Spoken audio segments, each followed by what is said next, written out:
और इस वक्त एक बड़ी खबर आ रही है, आपको बता दें भ्रामक विज्ञापन को लेकर जिसपे सुप्रीम कोर्ट में इस वक्त सुनवाई जारी है। इस मामले में दूसरा पक्ष भी सतर्क रहे, ये सुप्रीम कोर्ट की ओर से कहा गया। आपको बता दें कि आईएमए की ओर से दरअसल ये याचिका डाली गई थी भ्रामक विज्ञापन को लेकर, किस तरह से एलोपैथी और उसके लेकर जो एडवर्टाइजमेंट था उसे लेकर ये याचिका दायर की गई थी। और सीधे सुप्रीम कोर्ट से वैभव हमारे सहयोगी जुड़े हुए हैं, उनके पास जाना चाहेंगे ज्यादा जानकारी के लिए। ओवर टू यू वैभव। बिल्कुल, इस वक्त सुप्रीम कोर्ट के अंदर जो है वो बहुत लंबी बहस चल रही है। सबसे बड़ी बात यह है, आयुष विभाग को लेकर भी इस बात का सवाल पूछा गया कि अब तक आयुष मंत्रालय ने कार्रवाई क्यों नहीं की, और सुप्रीम कोर्ट ने कहा उत्तराखंड सरकार ने ऐसा अब तक कार्रवाई लेकर क्या कुछ किया है। 6 बार ऐसा हुआ है, बार बार लाइसेंसिंग इंस्पेक्टर चुप रहा, अधिकारी की ओर से कोई रिपोर्ट नहीं की गई। बाद में नियुक्ति अधिकारी ने भी यही किया है। उन तीनों अधिकारियों को तुरंत निलंबित किए जाने को लेकर भी सुप्रीम कोर्ट ने जो है वो आदेश दिया है। उन्होंने कहा है कि यह कर्तव्यों की उल्लंघना है, जो आपके कर्तव्य हैं आप उन कर्तव्यों से जो है उनको कहीं ना कहीं से दरकिनार कर रहे हैं। उत्तराखंड की लाइसेंस अथॉरिटी को जमकर फटकार सुप्रीम कोर्ट ने लगाई है। शर्मनाक है ये, आपने कोई कार्रवाई नहीं की है। आपको हम हिंदी में समझा रहे हैं इस बात को लेकर कि अब तक क्या आपने आयुष विभाग ने क्या कोई कार्रवाई आखिर क्यों नहीं की, इसके पीछे बड़ी वजह क्या है। साथ ही सुप्रीम कोर्ट ने यह भी कहा है कि इस मामले में दूसरे पक्ष यानी कि जो और भी पक्ष है उनको भी सतर्क रहने को लेकर कहा गया है। सुप्रीम कोर्ट ने यह भी कहा है हमें रिपोर्ट दें जिसमें 3 नोटिस दिए गए थे, उसके बाद आगे की कार्रवाई क्या हुई, और कहा कि अदालत का माहौल बनाया जा रहा है। सुप्रीम कोर्ट ने यह बहुत बड़ी बात कही है कि इस तरह से भ्रामक विज्ञापन, फिर अवमानना और फिर इस तरह का हलफनामा, सिर्फ और सिर्फ ये अदालत का माहौल जो है वो बनाया जा रहा है। इनका यह कहना है कि विज्ञापन का उद्देश्य लोगों को आयुर्वेद से जोड़े रखना है, मानो वो दुनिया में आयुर्वेद लाने वाले पहले व्यक्ति हैं, क्योंकि यह कहा गया था उनके वकील की तरफ से कि उनका उद्देश्य सिर्फ और सिर्फ इस विज्ञापन के जरिए लोगों को आयुर्वेद से जोड़े रखना है, और इसी की वजह से उन्होंने ये विज्ञापन जो है वो चलाया। बाद में उस विज्ञापन पर उन्होंने माफी भी मांगी है, लेकिन सुप्रीम कोर्ट ने सख्त टिप्पणी करते हुए कहा कि आप तो मैं 1 मिनट आपको रोक रही हूं। एक और बड़ी खबर जो आ रही है कि सुप्रीम कोर्ट ने उत्तराखंड की लाइसेंसिंग अथॉरिटी को जमकर फटकार लगाई है। जिस तरह से हमारे सहयोगी वैभव भी हमें यहां पर जानकारी दे रहे थे कि यह शर्मनाक है कि आपने कोई कार्रवाई नहीं की है। आप कहें तो आपको हिंदी में समझा दें, तो आप ये देखिए कि कितनी तल्ख, कितनी सख्त टिप्पणी करते हुए यहां सुप्रीम कोर्ट नजर आता है। उत्तराखंड की जो लाइसेंसिंग अथॉरिटी है उसको जमकर फटकार लगाई जाती है, और उसी का जिक्र यहां पर अभी वैभव कर रहे थे। शिखा बिल्कुल, और देखिए बड़ी बात है वैभव, किस तरीके से ये बहुत, वही मैं बार बार कह रही हूं कि कोरोना काल की ये बात है, और उत्तराखंड की लाइसेंसिंग अथॉरिटी को उस समय कार्रवाई करनी चाहिए थी, और यही सुप्रीम कोर्ट इस समय कह रहा है।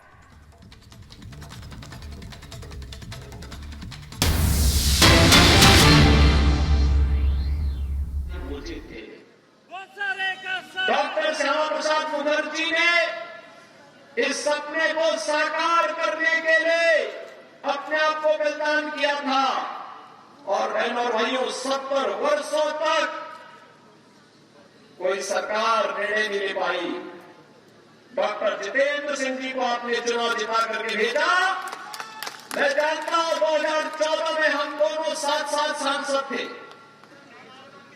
और तब भी जब भी जम्मू कश्मीर की बात आती थी, बेझिझक एक सांसद के रूप में, एक मंत्री के रूप में बोलते थे कि मैं पहले वहां का नागरिक हूं, धारा 370 समाप्त होनी ही चाहिए और वहां का विकास होना ही चाहिए।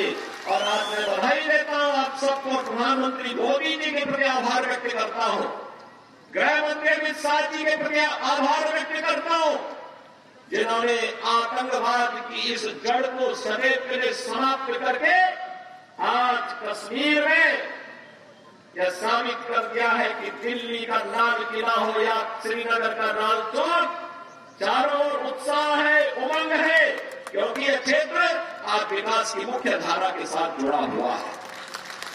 बहनों और भाइयों, जो विकास है आज आप देख रहे होंगे, 4 लेन और 6 लेन की एक्सप्रेस वे, मेडिकल कॉलेजेस का संचालन, इंजीनियरिंग कॉलेज, यहां पर सिंचाई की सुविधा, हर घर नल की योजनाएं, ये सब हो ही रही है।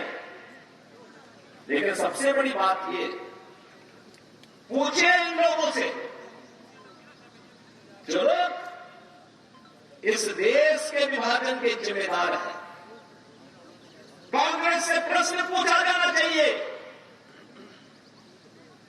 आखिर हमारा हिंदुस्तान 1947 में आजाद हुआ, लेकिन कांग्रेस की सत्ता विपसा ने आजादी के एक दिन पहले देश का दुर्भाग्यपूर्ण विभाजन भी करवाया। और बहनों और भाइयों, स्वतंत्र भारत में हमने हमेशा अपना एक धर्म माना, और वह धर्म माना राष्ट्र धर्म। हम अपने राष्ट्र को सर्वोपरि मानते हैं। मेरी व्यक्तिगत कोई भी आस्था होगी, कोई भी पर्सनालिटी होगी, लेकिन अगर वह राष्ट्र के मार्ग में बाधक है, मैं उसको दरकिनार करके रखता हूं और पहले कहता हूं कि मेरा देश रहना चाहिए। मेरे देश की स्वतंत्रता, मेरे देश की संप्रभुता और इसकी अखंडता सर्वोपरि रखती है। और इसीलिए आज न केवल भारत एक ग्लोबल पावर के रूप में आगे बढ़ रहा है। और फिर तो बहनों और भाइयों, आप देख रहे होंगे, अन्य दिनों में बात छोड़िए, भारत सरकार के साइंस एंड टेक्नोलॉजी के मंत्री भी डॉक्टर जितेंद्र सिंह जी हैं। प्रधानमंत्री कार्यालय के मंत्री भी डॉक्टर जितेंद्र सिंह जी हैं। कोरोना कालखंड में पहली बार आपने देखा होगा, भारत के वैज्ञानिकों ने यानी दो ऐसे वैक्सीन दिए जो दुनिया के अंदर कोरोना जैसी महामारी की अचूक दवा है, अचूक दवा।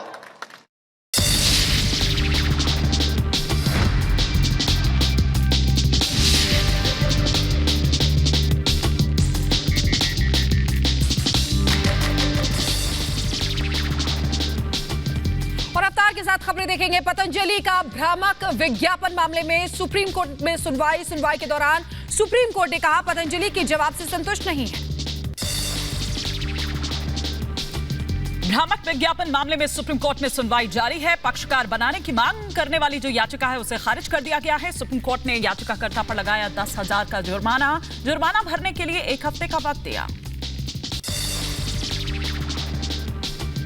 भ्रामक विज्ञापन मामले में सुप्रीम कोर्ट ने मुकुल रोहतगी को लगाई लताड़, कहा मामले में लगातार वकील बदल रहे हैं, आप किसकी तरफ से रख रहे हैं पक्ष।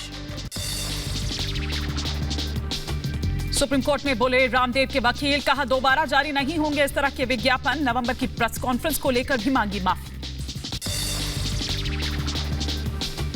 सुप्रीम कोर्ट से बाबा रामदेव को झटका, कोर्ट ने रामदेव की माफी ठुकराई, कहा माफीनामा कागज पर है। भ्रामक विज्ञापन के मामले को लेकर आयुष मंत्रालय ने दाखिल किया हलफनामा। हलफनामे में आयुष मंत्रालय ने पतंजलि के बयानों की आलोचना। अरविंद केजरीवाल के खिलाफ बीजेपी का प्रदर्शन, केजरीवाल के इस्तीफे की मांग को लेकर प्रदर्शन। प्रदर्शन में बीजेपी के कई बड़े नेता हुए शामिल, मौके पर भारी पुलिस बल तैनात। आम आदमी पार्टी दफ्तर के सामने बीजेपी का प्रदर्शन।